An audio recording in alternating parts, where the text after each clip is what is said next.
नेपाली कांग्रेस र नेकपा एमाले सहितको वर्तमान सरकार पनि प्रधानमन्त्री र मन्त्रीहरूको सम्पत्ति विवरण सार्वजनिक गर्न उदासीन देखिएको छ। सुशासनको नारा दिने तथा नागरिकमा आशा जगाउनु पर्ने सरकार सामान्य प्रक्रियागत विषयमै चुकेको हो। देशका दुई ठूला दल मिलेर बनेको सरकारमा प्रधानमन्त्री, 21 जना विभागीय मन्त्री र 3 जना राज्यमन्त्री गरी 50 सदस्यीय मन्त्रीमण्डल छ।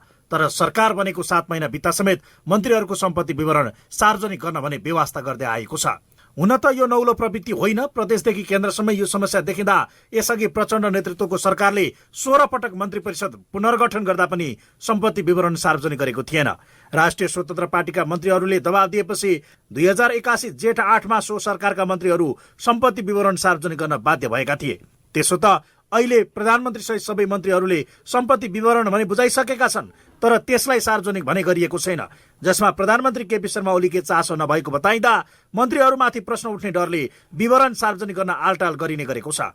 तर यो सरकारको नियत र जवाबदेहितामाथिको प्रश्नभन्दा यो विषय संसदमा समेत उठेको हो। बुधबार प्रतिनिधि सभामा सुशासन प्रवर्धन तथा सार्वजनिक सेवा प्रवाह सम्बन्धी केही नेपाल ऐनलाई संशोधन गर्ने विधेयक अगाडि बढाउने प्रस्तावमाथिको छलफलमा यो विषय उठेको हो। यो विधेयकलाई सभामा प्रस्तुत गर्न अनुमति माग्ने प्रस्तावमाथि सांसदहरू प्रभु शाह, प्रकाश वाला, प्रेम सुवाल र हितराज पाण्डेले विरोधको सूचना दर्ता गरेका थिए, जसको पछाडिको कारण नै मन्त्रीहरू र प्रधानमन्त्रीको सम्पत्ति विवरण सार्वजनिक नहुनु भएको उनीहरूले बताएका थिए। 7 महिनामा आफूले कमाएको सम्पत्तिको विवरण बुझाउन नसक्ने सरकारले, नचाहने सरकारले अनि यी ठुल्ठुला गफ, ठुल्ठुला कुरा गरेर किन चाहिँ दुनियाँ हँसाउनु? त्यस कारणले समय छ, हामी सचिनुपर्छ। यदि हामी सचिएनौँ भने संसारले देख्ने छ, नेपाली जनता छ देख्ने छन् कि हामी चाहिँ सकिने स्थिति आउँछ। अहिलेको सन्दर्भमा यसै पनि यो विषय महत्त्वपूर्ण छ, किनभने सम्पत्ति शुद्धिकरण, निवारण सम्बन्धी अनुसन्धान र कानुन कार्यान्वयनमा राजनीतिक नेतृत्वको उपेक्षाका कारण नेपाल ग्रे लिस्टमा छ।